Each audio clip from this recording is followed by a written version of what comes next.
నా వయసు 18 సంవత్సరాలు. ఒకరోజు మా ప్రక్కింటావిడ సెక్స్ మాటలతో నన్ను రెచ్చగొట్టి తనతో సెక్స్లో పాల్గొనేటట్లు చేసింది. ఆమె నా అంగం మీద చర్మాన్ని వెనక్కి గుంజింది, పిచ్చి పిచ్చిగా ప్రేరేపించింది. సెక్స్ చేశాను. అప్పుడు బాధ ఏమీ అనిపించలేదు. కానీ మన్నాడు చూసుకుంటే నా శిశ్నం వెనక తల ఫుల్గా ఉబ్బిపోయింది. చిన్న వయసులో సెక్స్లో పాల్గొనడం వల్ల ఇలా అయిందా? ఇప్పుడు ఇలా ఉబ్బిన దాన్ని ఇలాగే వదిలేయవచ్చా? ఏమైనా చేయాలా? వెనకెళ్ళి పట్టేసి ఉబ్బిపోయిందంటే పారాఫైమోసిస్ అంటాం. ఈయనకి ఆ పురుషాంగం పూర్వచర్మం చాలా టైట్గా ఉంటుంటుంది. మాలో పురుషాంగం పూర్వచర్మం చాలా ఈజీగా ముందుగా కదులుతూ ఉండాలి, చాలా ఈజీగా.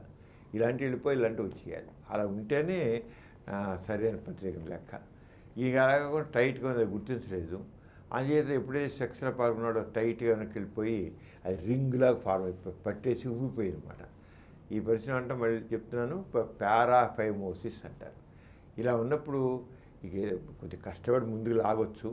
అయినా ఈ పరిస్థితి ఎప్పటికీ ఉంటుంది, రేపు పెళ్ళేప్పుడు ఇదే పరిస్థితి ఉంటుంది. అంచేత ఏం చేసుకోవాలంటే శుంఠి చేయించుకోవాలి, సర్కంసిషన్. అప్పుడేంటి ఈ ఈ పురుషాంగం పూర్వచర్మం ఏదైతే శిష్నానికి ముందు ఉంటుందో దాన్ని కట్ చేసి వెనక్కి పెడతాం, మిగిలిన భాగం వెనక్కి పెడతాం. వెనక్కి పెట్టి కుట్లేస్తే ఇంక ఈ ప్రాబ్లం ఉండకూడదు. అప్పుడు ఇక ఈ శిష్ణం అనేది బయటికే ఉంటుంది, లోపలికి ఉండదు. ఏదో ఈ పైది కొద్దిగా ఒక దాన్ని సగాన్ని కవర్ చేసి ఉంచుతుంది అంతే, ఊరి సగమే మూసిస్తుంది. కానీ ఇప్పటికీ అది వెనక్కే ఉంటుంది. అది ఎవరికైనా సరే పురుషాంగం పూర్వచర్మం టైట్గా ఉంది అనిపిస్తే వెళ్ళి డాక్టర్ చూపించుకొని అవసరమైతే శుంఠి చేయించుకోవాలి. ఇదే పరిస్థితి. రేపు పెళ్ళేప్పుడు ఇదే ఫస్ట్ నైట్ జరిగిందంటే చాలా ఇబ్బంది అవుతుంది. ఒక్కోసారి ఇలా చీరిపోతుంది, నిలువుగా చీరిపోయి తెగ రక్తం కరిగిపోతుంది అన్నమాట. అది నువ్వు జరిగింది. అంతేగాని చిన్న వయసులో సెక్స్లో పాల్గొనడం వల్ల వచ్చినది కాదు. మామూలుగా అలా ఉందని నిలదీస్తుంటే ప్రతి మగవాడు చిన్నప్పటి నుంచి పురుషాంగ పురుషులను వెనక్కి లాగి దాన్ని క్లీన్ చేసుకోవాలి. స్నానం చేసి ఏం చేయాలి, వెనక్కి లాగాలి.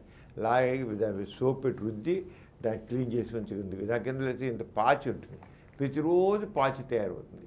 ఆ పాచి చివరికి ముద్రగా తయారవుతుంది. అలా ఉంటే లేనిపోయిన ఇబ్బందులు వస్తాయి, కొంతమంది క్యాన్సర్ కూడా వస్తుంది. అంచేత పురుషాంగం పూర్వచర్మాన్ని వెనక్కి లాగి క్లీన్ చేసి నీట్గా ఉంచుకోవాలి. లేదు ఇలాంటి పరిస్థితి వస్తుంది. ఈయన మొట్టమొదటి అలా చేయలేక బాధ వస్తుంది. అంచేత ప్రతివాడు చేయాలి. ఇప్పుడు ఇతర విషయంలో మాత్రం శుంఠి ఒకటే పరిష్కార మార్గం.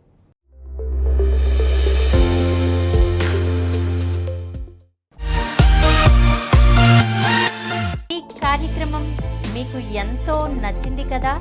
ఇటువంటి మరిన్ని వీడియోల కోసం అనతి కాలంలోనే 20 కోట్లకు పైగా వ్యూస్ సాధించిన సమరం ఛానల్ సమర్పించు సమరం మీకోసం ఛానల్కు సబ్స్క్రైబ్ చేయండి, లైక్ చేయండి, మీ ఫ్రెండ్స్కి షేర్ చేయండి.